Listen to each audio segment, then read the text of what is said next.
right, y'all. Welcome back to Anti-War Radio, Chaos 95.9 in Austin, Texas. I'm Scott Horton, and our next guest today is Dahr Jamail. His website is Dahr Jamail Iraq. He's an independent, unembedded investigative reporter and spent much time on the ground reporting from Iraq. He's got a new book out. It's called Beyond the Green Zone. And my apologies that I haven't gotten a chance to read it yet. I'll have you back on as soon as I'm done, Dahr. But welcome to the show.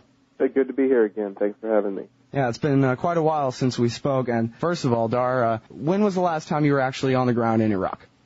February 2005, and I've continued to cover the situation by basically working with several Iraqi colleagues of mine who still live in the country, people that I worked with as interpreters when I was there. And they one of them lives in Bakuba, and one of them lives in Fallujah and is able to get around central Iraq from time to time. So I've been able to monitor at least the central part of the country where, of course, most of the major military operations have been occurring since I left. And then I've been back to the Middle East several times to Jordan and Syria and Lebanon during the Israeli attack on Lebanon 2 summers ago. So still covering the region as well. Okay, and now, let's just start with the basic premise. Is the surge, quote-unquote, working? No, the number of displaced Iraqis has quadrupled since the so-called surge was put in place. And let's be real clear that the surge idea has been a very effective piece of propaganda in that really there really never was a surge. They simply were escalating the troop level. And they had to convince the American people that this was temporary and they were going to bring it back down. And otherwise, there would have been much more outrage across the country that they're actually sending in a significant number of new troops. The reality is the so-called surge has translated into meaning that there are 169,000 troops in Iraq today. It's the highest number ever during the occupation. There is nothing set anywhere in the future that looks like they're going to be lowering that number for the foreseeable future.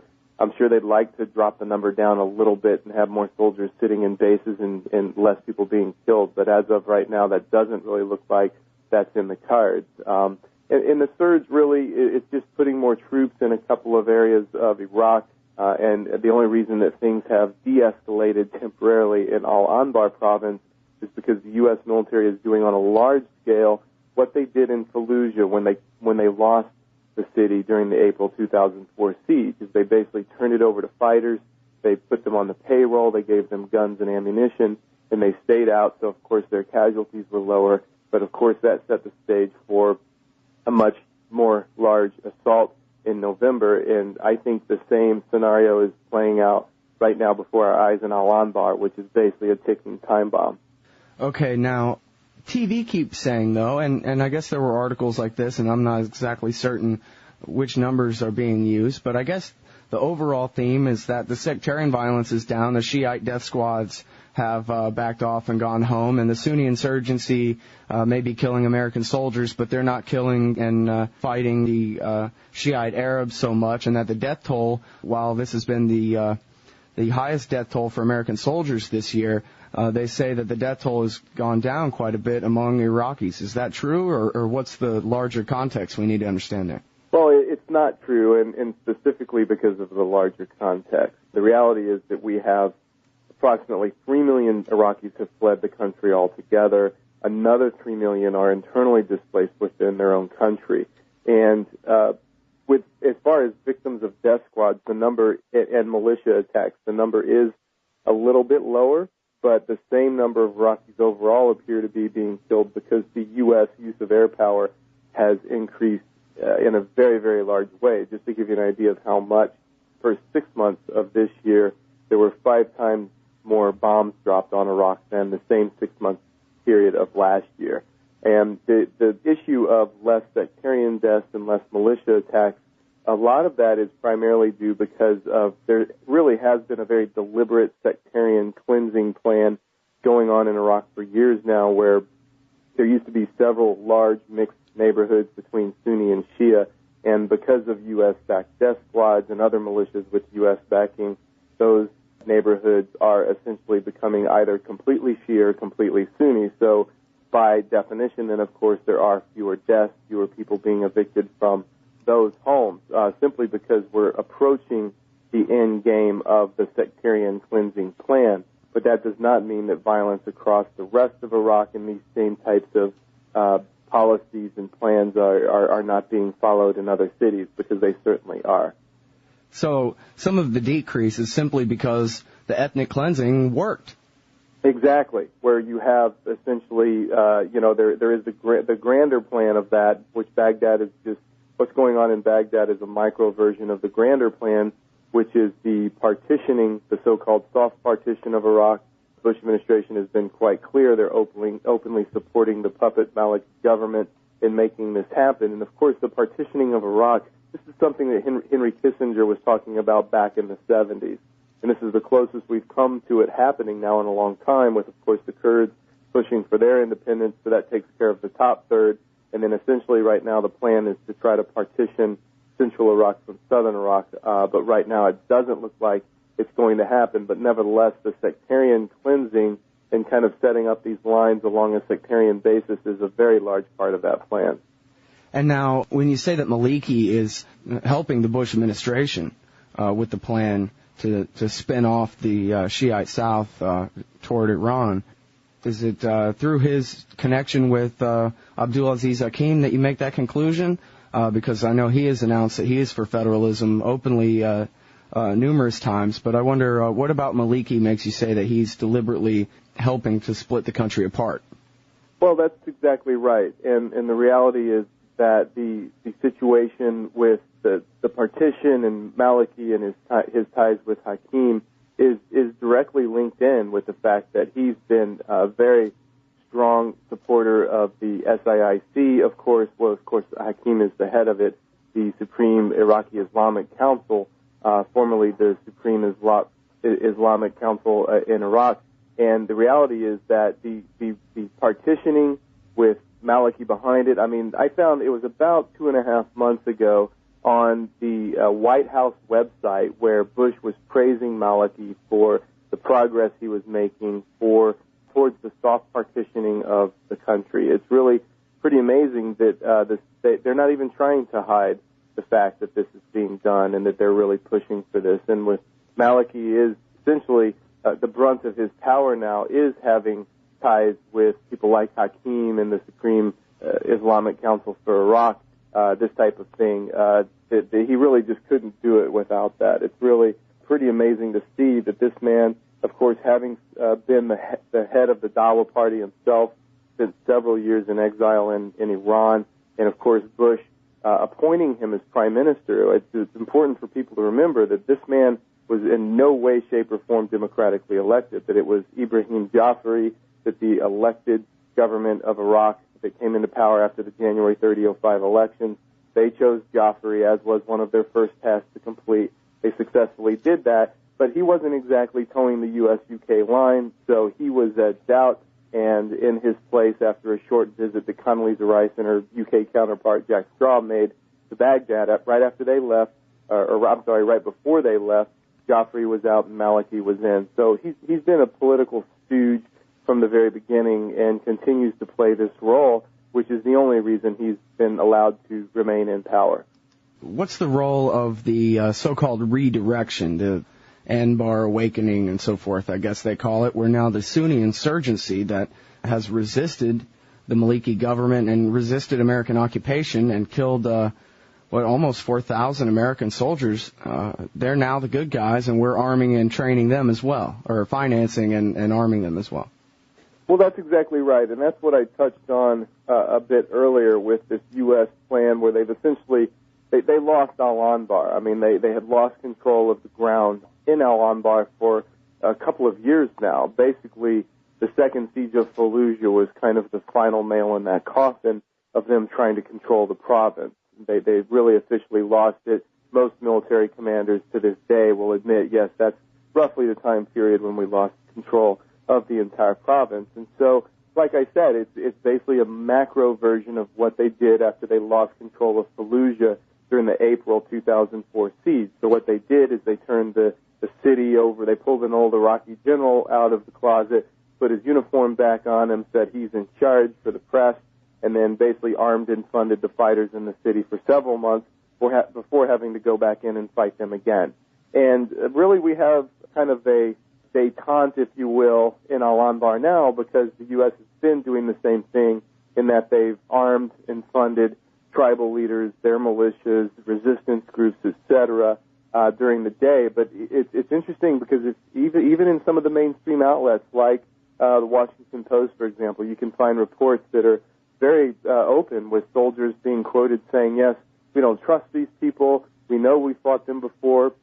We know that we're arming them now, and we know that at night we have to put up with their mortars coming into our base. But, you know, we have to follow our orders, and that's what we're doing. And the reality is that they do not have control of the situation on the ground. But for the moment, it's been effective for the military, for the Bush administration specifically, because the number of troops being killed is lower. They are running fewer patrols in the province because they're cutting these deals and buying off these tribal leaders who have been, some of them even just months ago, organizing attacks against the Americans. But right now they're being paid off and paid off extremely well. So it's a situation where these people, they're not stupid. They're going to take this money.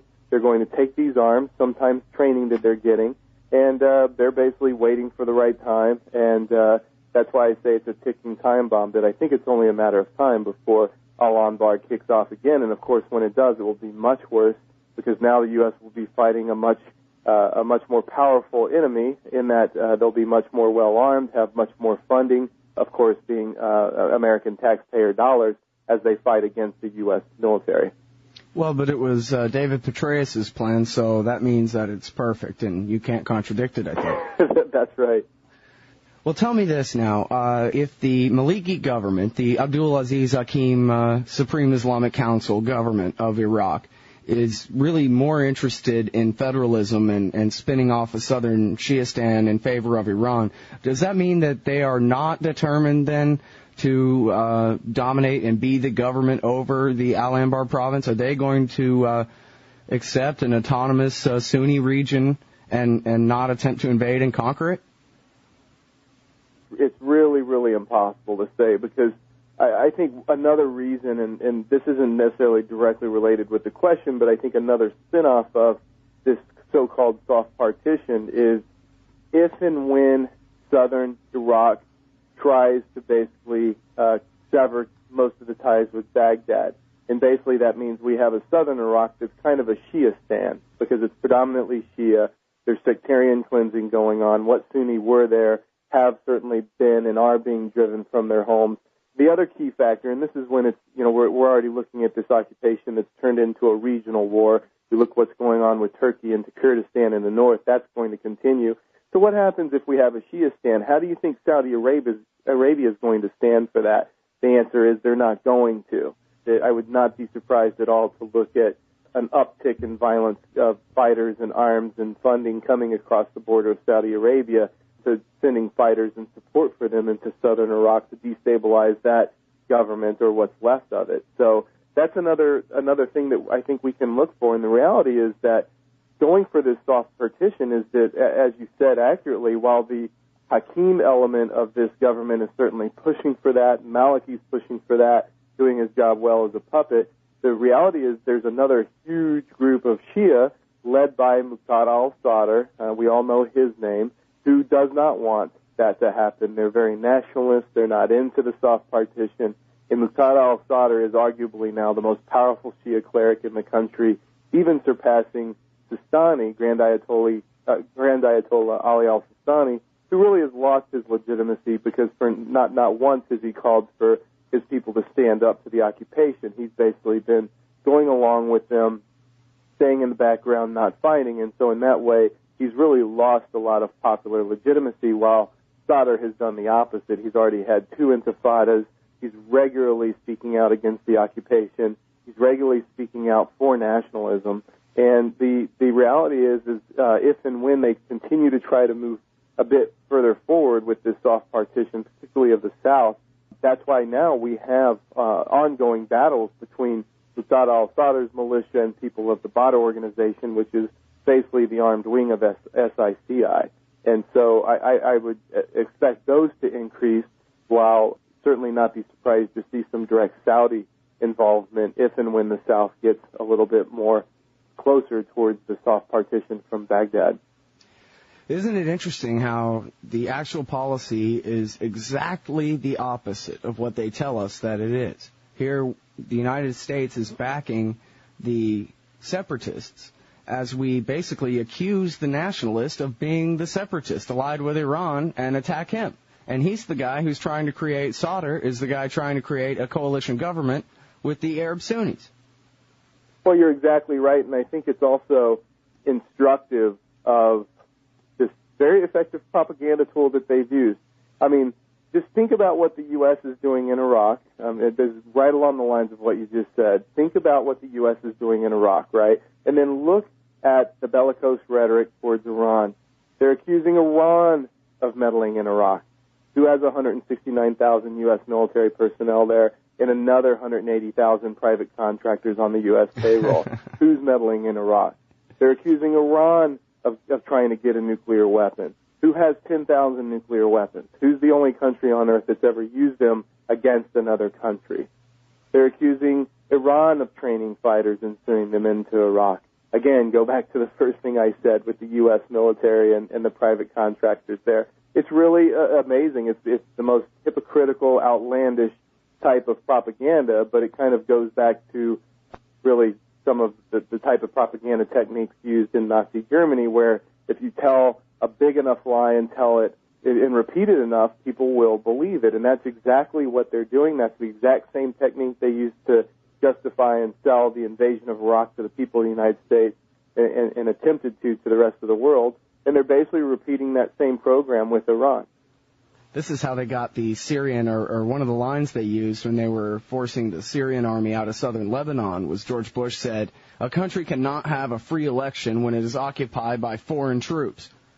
Like, exactly. That's you're occupying the country next door holding an election. Yeah, sorry, go ahead. I'm sorry, I was just mocking the president. And yeah, I've seen also footage on TV of soldiers saying, or maybe this was at YouTube, soldiers coming upon some Iraqis at their house and saying, "Have you seen any foreign fighters around here?" And they say, "Just you guys."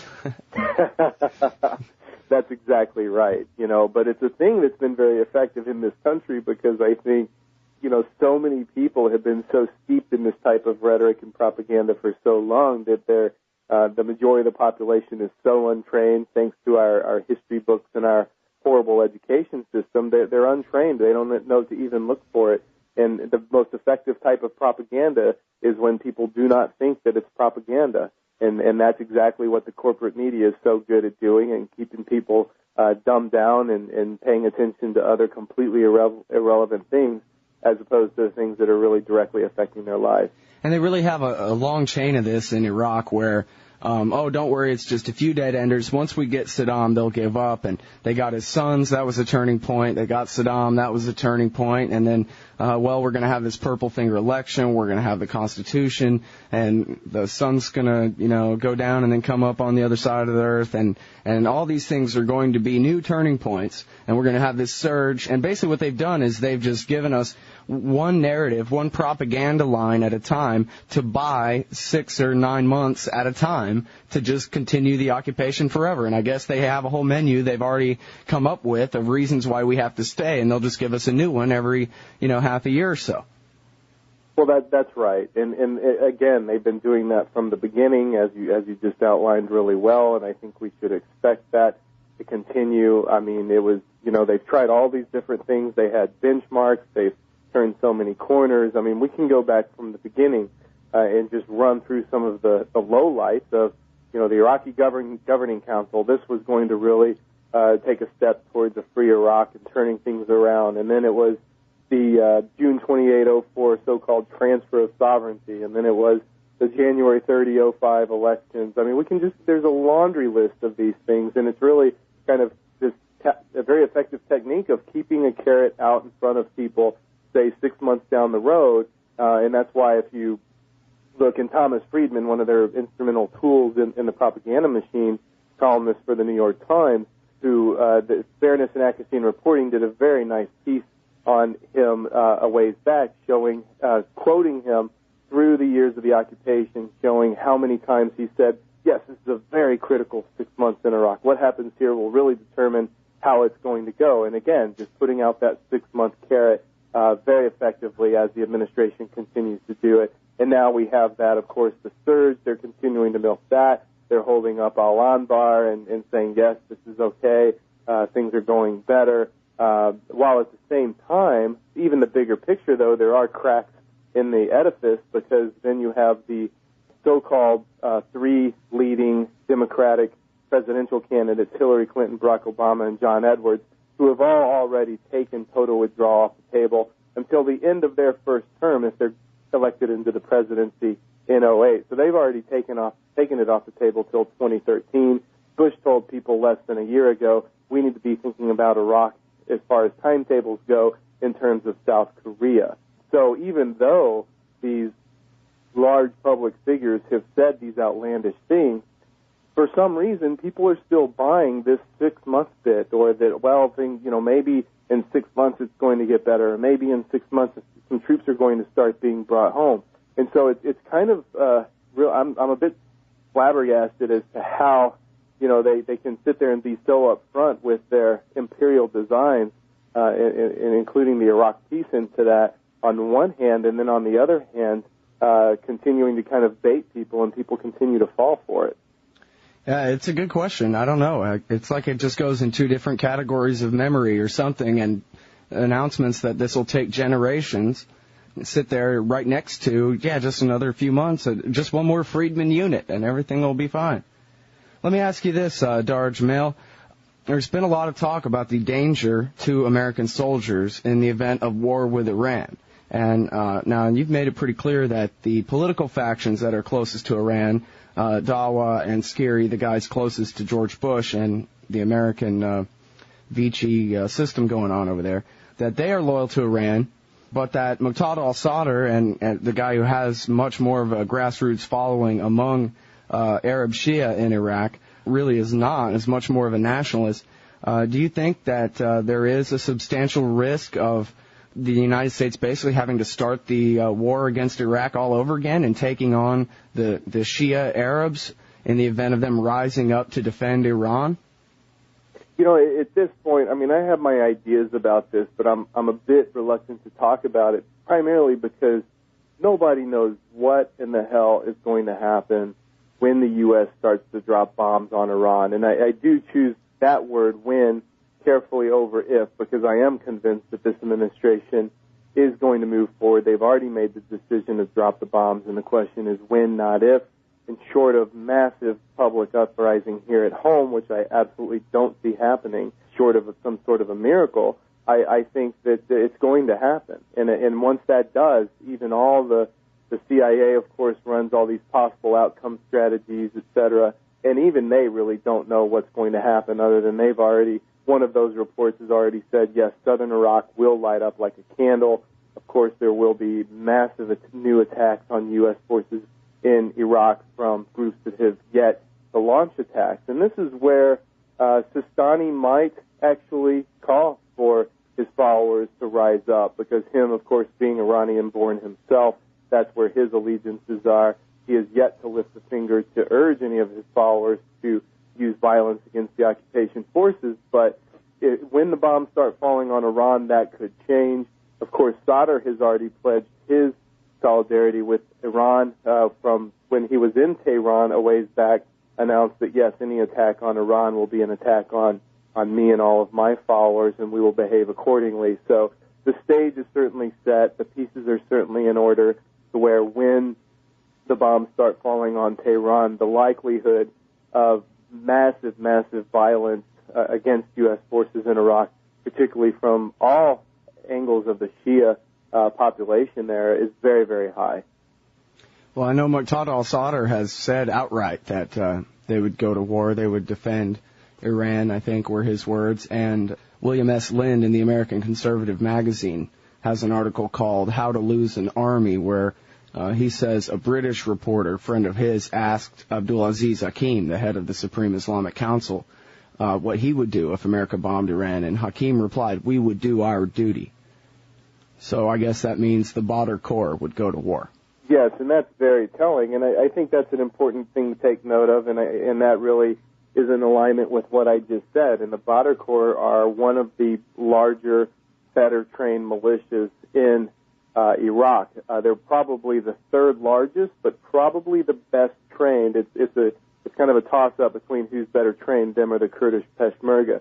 Uqad al-Sadr's Mahdi army, they're absolutely massive, basically an unlimited supply of people willing to fight, but they're very, very poorly trained. So that would, of course, be coming after the U.S. military. And then the Badr Corps, which are very, very well trained, very well armed, and very well funded. Their numbers are probably around approximately 30,000 fighters. But again, this is a group that has not been involved in a very large way, for sure, in being engaged in any attacks against the U.S. So again, it really all supports that CIA report that I mentioned of possible outcomes, where really the south of Iraq basically lights up.